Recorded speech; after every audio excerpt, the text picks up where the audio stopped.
오늘은 요한계시록 5장 6절과 6절과 8절 보겠습니다.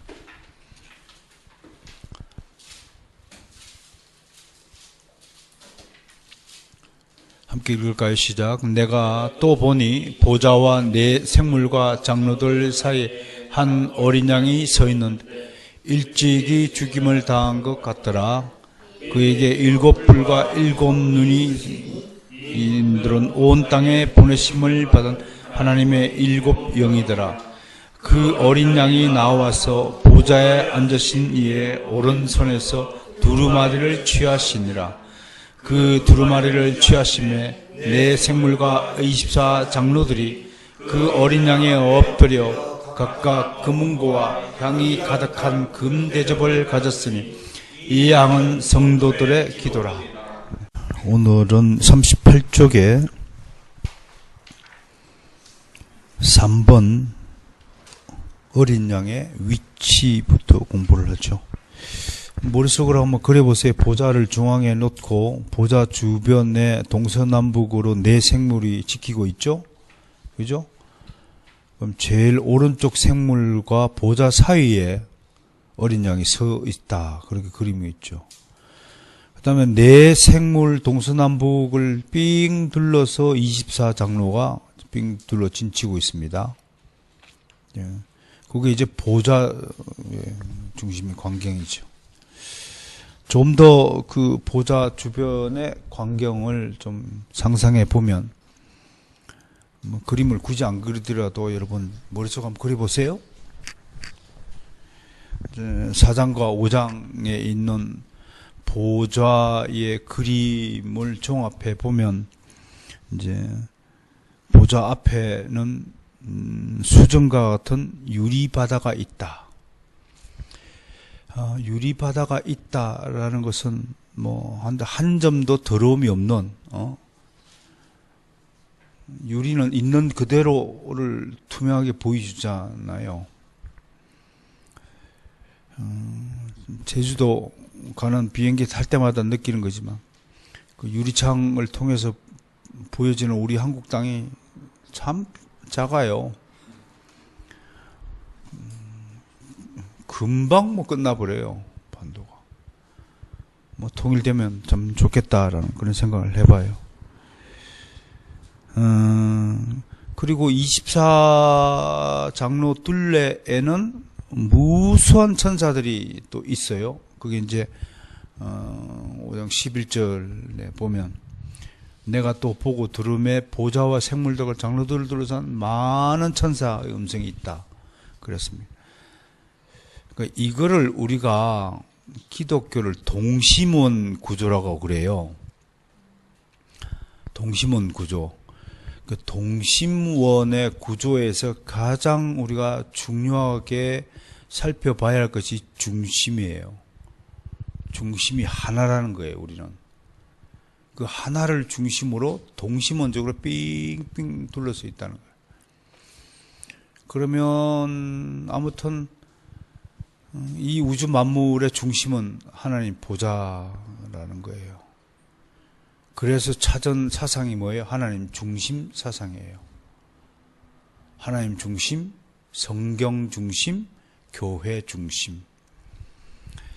이 종교개혁의 슬로건은 정말 우리가 평생 잃어버리지 않아야 될 중심 사상이에요.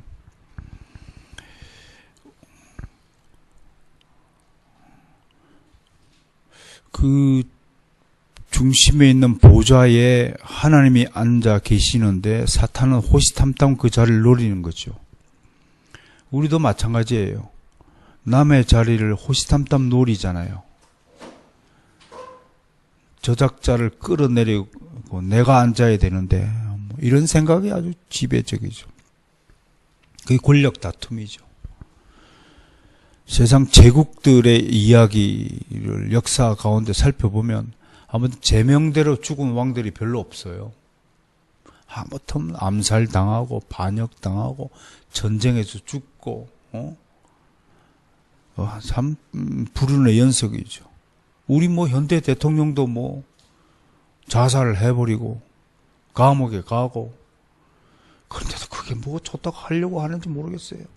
목숨을 걸고 그 5년 동안의 권력 맛을 짜릿하게 해보고.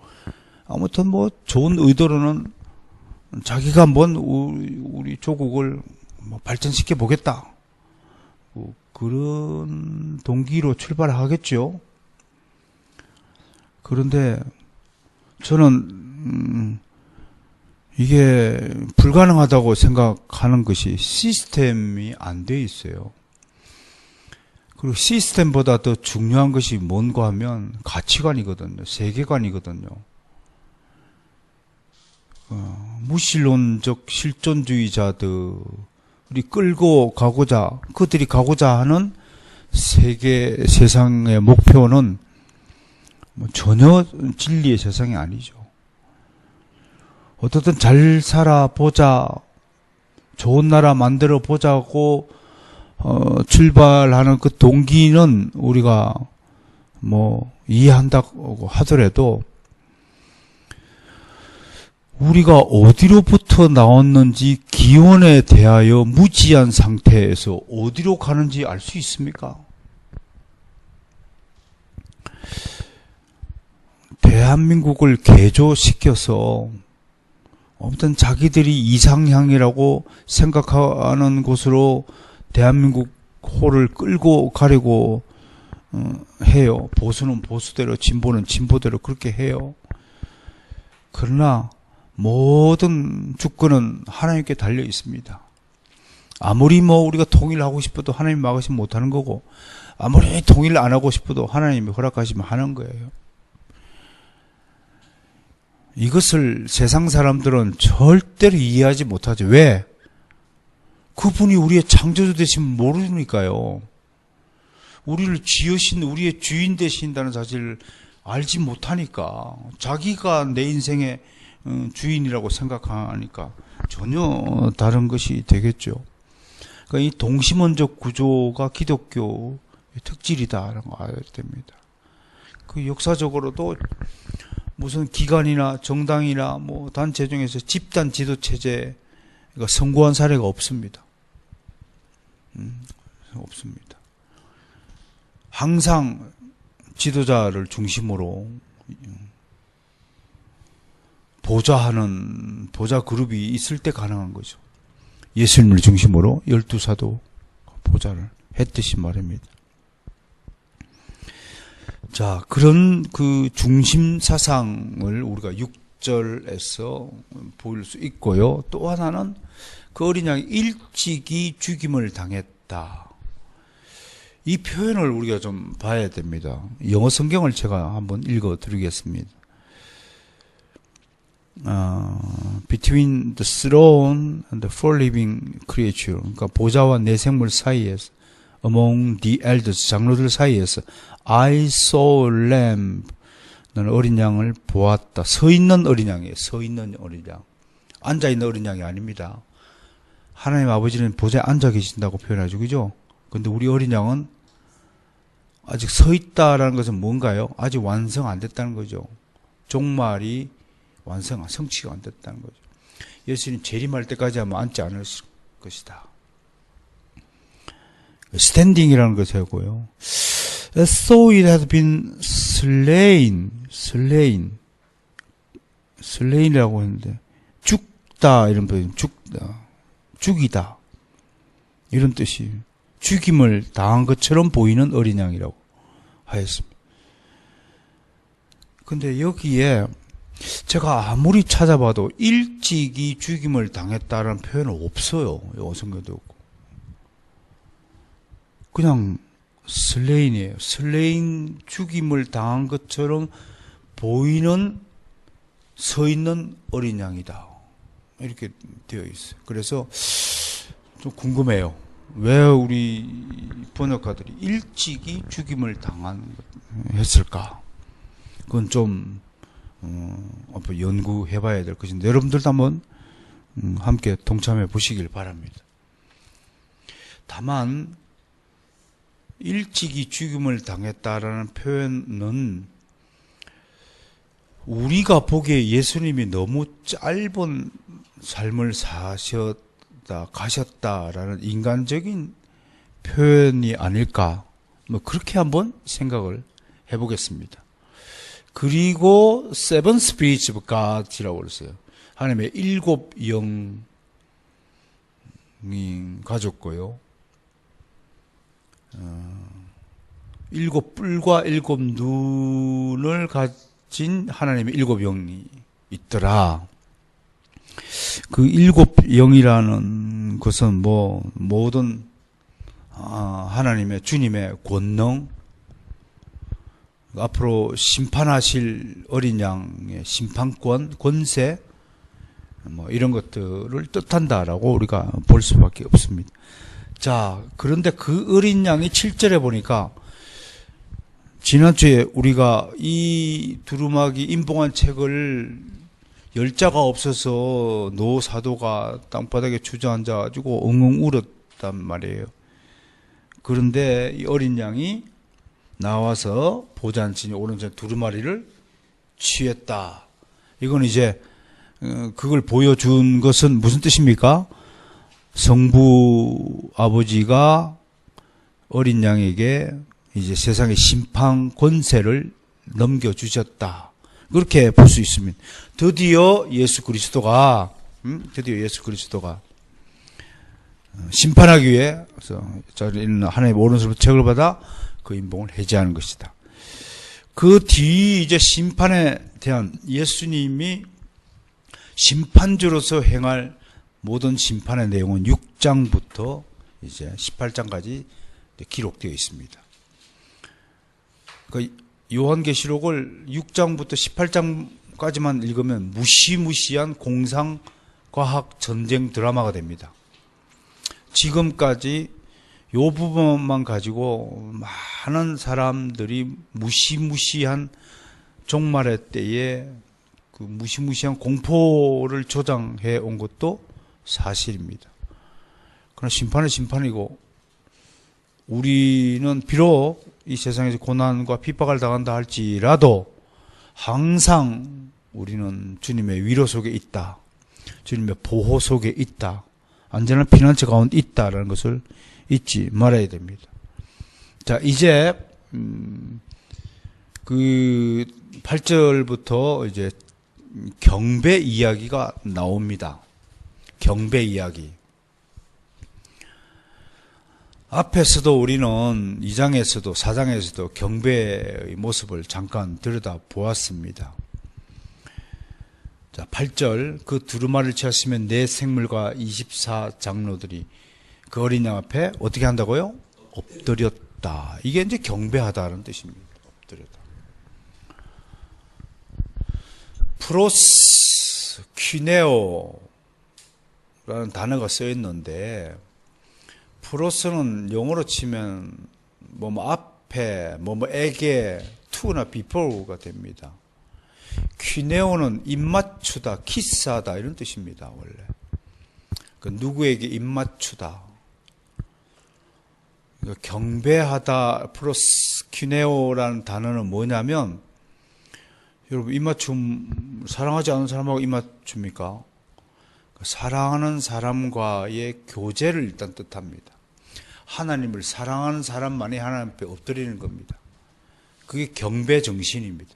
그 경배에는 첫 번째 요소가 하나님 사랑이 들어가야 됩니다.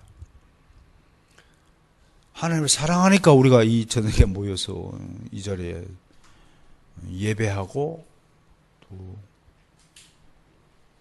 기도하고 찬양하고 성경 강론을 듣는 것 아니겠습니까? 엎드리다. 예배의 요소, 성경에 있는 예배의 요소에 대해서 좀 살펴봐야 되는데, 전통적으로 예배의 요소는 구약시대 때는 제사, 제물이 있고, 뭐 제사 드렸죠, 그죠? 그리고 이제 그 두루마기 펼쳐서 낭독하는 거, 말씀 낭독이 있고, 그 다음에 찬양이 있었죠. 뭐 기도, 뭐 당연히 기도했을 테고. 근데 이제 여기서 이제 중요한 요소가 말씀 선포죠. 하나님 말씀하시는 것. 그것을 이제 선지자나 제사장, 또 오늘날은 설교자를 통해서 말씀을 하시죠. 그 설교를 하기 위해서 이제 목사 안수를 하여서 시키는 것인데요. 여러분 생각을 해보세요. 목사가 되는 것을 꼭 설교하기 위해 한 목적으로 생각하는 사람이 있더라고요. 물론 틀린 말은 아니지만 목사가 설교를 하기 위한 존재냐? 원래 목적은 목사는 양을 기른다, 양을 돌보는 목양이죠. 그래서 하나님 말씀으로 이제 돌보라고 해서 설교가 굉장히 중요한데, 설교로만 양을 돌봅니까? 하나님 말씀을 성경을 잘 가르치는 것으로 양을 돌봐야죠. 그리고 양을 치고 먹여야죠. 말씀을 먹이고 치는 건 뭡니까? 양이 바른 길로 가도록 자꾸 이렇게 고쳐줘야 된다는 겁니다. 삐딱하게 맨날 가니까 탁 엉덩이 때려가지고 똑바로 가라고 맨날 그러잖아요. 근데 이제 싹군 목자는 지가 앞장서 빠지잖아요, 길로. 지가. 그 양들은 이제 특징 전에 얘기했잖아요.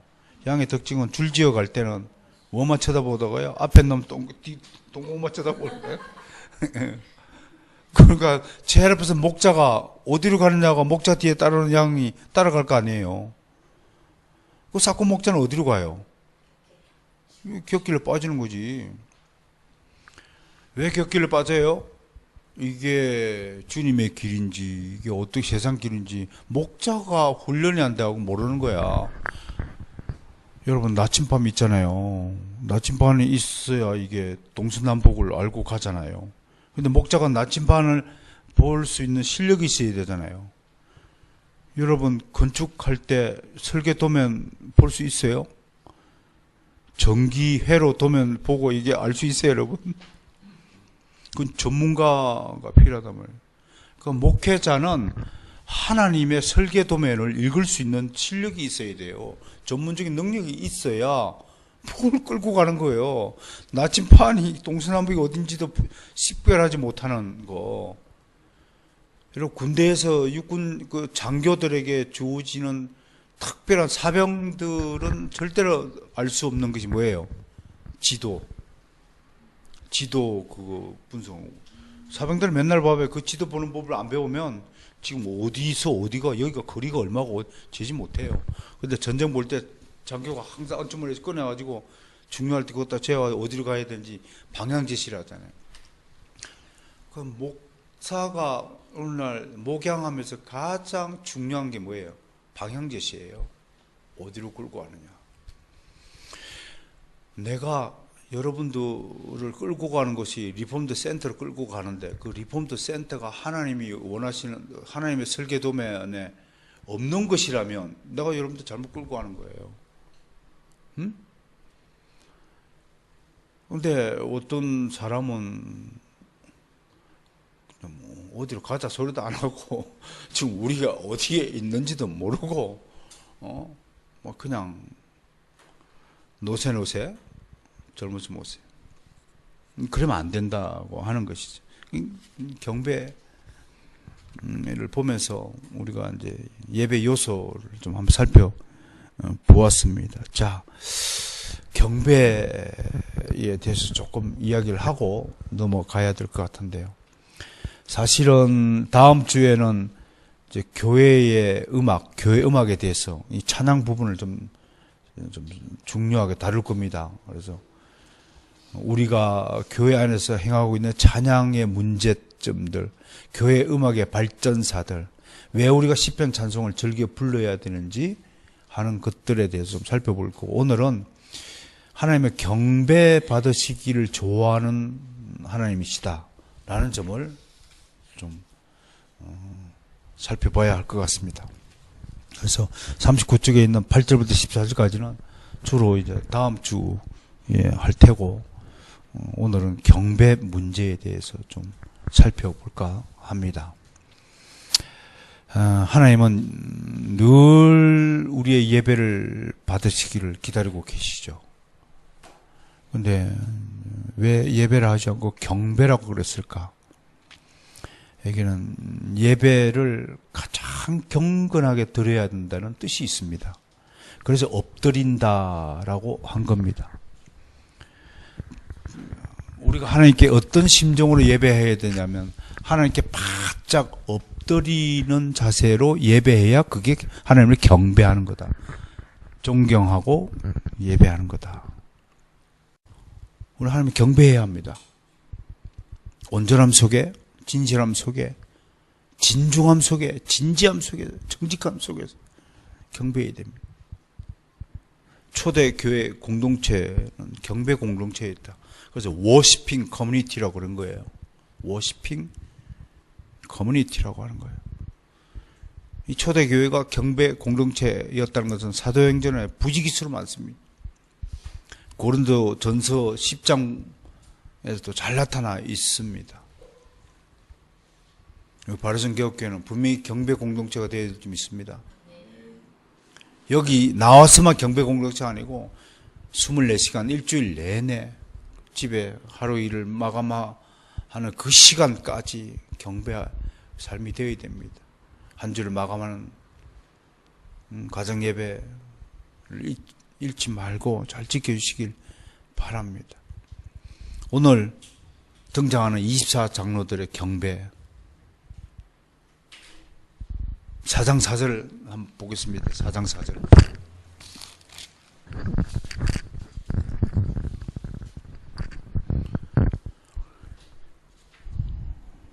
또 보좌에 들려 24보좌들이 있고 그 보좌들 위에 24장로들이 흰옷을 입고 머리에 금관을 쓰고 앉았더라.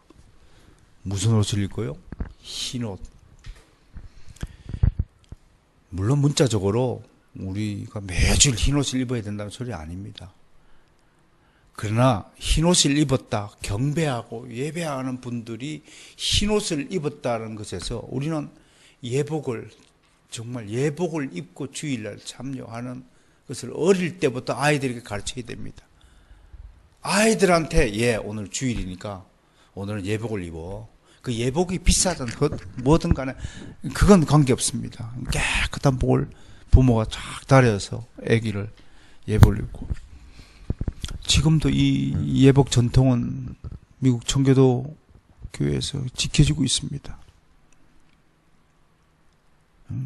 제발 입던 잠옷을 걸치고 나오지 않길 바랍니다. 어제 입던 옷을 대충 걸치고 세레빠 질질 끌고 나오는 그런 모습은 적어도 경건한 모습이 절대로 아님을 우리 스스로가 알잖아요. 흰옷을 입었잖아요. 금관을 쓰다. 금관. 여러분 구원을 받았다는 사실이 얼마나 우리를 감동케 합니까? 금면류관을 쓴 거예요. 우리 눈에는 안 보이지만 하나님이요 우리 생명의 면류관을 다 준비하고 계세요.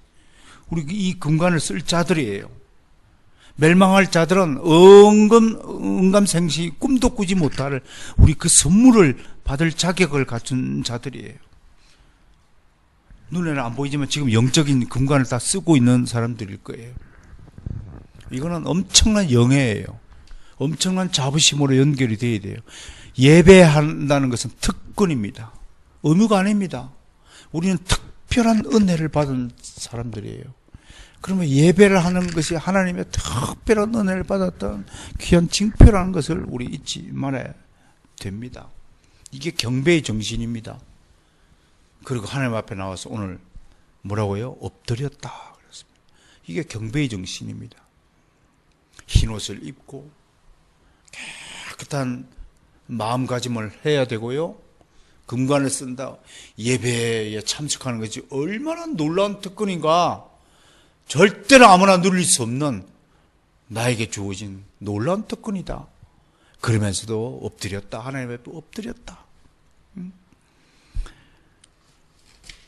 이 놀라운 엎드림, 이건 주를 향한 충성을 나타낸다. 여러분, 충성이 뭡니까? 요한계시록이 기록될 당시에 로마 황제, 내가 주 예수 그리스도가 나의 주님이라고 고백하는 거, 도미티안 황제여, 당신이 나의 주인입니다. 내가 당신께 절합니다. 그렇다면 목숨 건졌을 거예요. 비판 당하지 않고 편하게 살았을 거예요. 우리 주기철 목사님도 그냥 고문 세게 주면 알겠습니다. 그냥 일본 황제 만세! 그랬으면 편안하게 목회하고 살았을 것입니다. 폴리캅 또 불에 태워 죽이려고 할 때 잠깐 내가 실수했어요. 황제 만세! 그랬으면 편하게 살았을 거예요. 충성이 뭐예요? 배신하지 않는 거예요. 배신하지 않는 게 충성이에요. 내가 한 말 지키는 게 충성이에요. 끝까지 예수에 대한 맹세를 지키는 거예요. 그래야 생명의 멸류관을 받는 거예요. 그러면 이렇게 말할 수 있어요. 참된 경배에는 반드시 희생이 따른다. 그걸 오늘 요한계시록을 통해서 우리 배워야 됩니다. 보좌에 둘러선 24 장로들, 순교자들을 대표합니다. 이들은 지금 하늘나라에서 하나님 가장 가까이에서 참된 경배를 드리고 있습니다. 이들이 그냥 이 참된 경배에 참석하고 있겠습니까? 그들은 주님께 충성을 다했고 자신의 희생을 다했습니다. 나중에 보면 자신의 그 생명의 멸류관을 하나님께 던진다라고 되어 있습니다. 희생하는 사람의 본질이 뭐냐? 내 것을 다 포기한다. 나에게 가장 귀한 것을 주님께 드리는 사람이 헌신하는 사람이고 희생하는 사람이라는 것을 말할 수 있는 것입니다. 여러분, 경배라는 단어가 신약 성경에서 제일 먼저 등장하는 곳이 어딘 줄 아세요? 마태복음에 있어요. 마태복음 2장에 동방박사들이 찾아와서 아기 예수께 경배하더라 할 때 경배라는 단어가 쓰여 있습니다. 여러분, 그럼 동방박사들은 어떤 희생을 치르십니까? 그 아기 예수께 경배하기 위해서 그들은 무려 2000km에 달하는 먼 길을 걸어왔습니다. 엄청난 희생입니다. 그 절 한 번 하기 위해서 그 먼 길을 걸어왔어요. 동방박사들이 그것만 했어요? 뭘 드렸어요? 유황과 모략과 황금을 드렸어요. 자기들이 가지고 있는 가장 귀한 걸 드렸어요. 황금을 짊어지고 오려고 얼마나 무거웠겠어요. 그거. 사람이 지치고 힘들다 보면 등에 짊어지고 있는 거 다 내던지고 싶어요. 100km 행군을 해보셨어요? 군대 가가지고 100km 행군하고 나면 행군하고 나서 그거 총 내려놓고 철문 내려놓고 이름표 단 거 이것도 무거워 이것도 뜯어버리고 싶더라니까. 나는 이것도 무거워가지고 나중에 그 배낭을 탁 땅바닥에 던지면 얼마나 홀가분하게 가볍습니까? 얼마나 그 무거운 짐을 지고 그 먼 길을 오신 거예요. 그리고 헤롯 왕의 명령을 어겼어요. 듣지 않고 돌아갈 때는 돌아서 갔어요. 지름길로 왔다가 돌아서 가는 길은 또 얼마나 먼 길이었겠습니까? 헤롯 왕 군대에 잡히면 또 혼쭐 날까봐 그것도 밤중에 새끼를 하고 스바스바스바 돌아갔을 거 아닙니까? 여러분, 아기 예수에게 한번 경배하는 그게 뭐라고?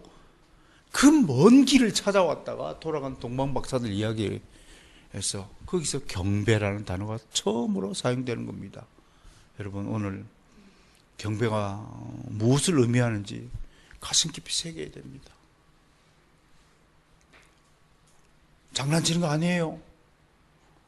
감히 하나님 앞에 경배하는 자의 태도나 자세가, 기본 마음가짐이 어찌 그럴 수 있겠습니까? 이 엎드린다는 프로스퀴네오 외에 누가복음 의사 누가는 이상한 단어를 또 함께 사용했어요. 저한테만 들을 수 있는 기회입니다. 핍토라는 단어가 쓰여 있어요. 핍토. 자, 누가복음 16장 17절 한번 보겠습니다.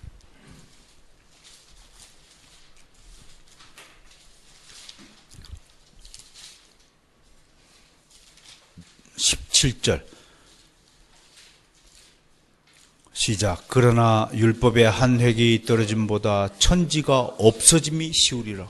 없어지다라는 단어로 핍토가 쓰여 있습니다. 핍토.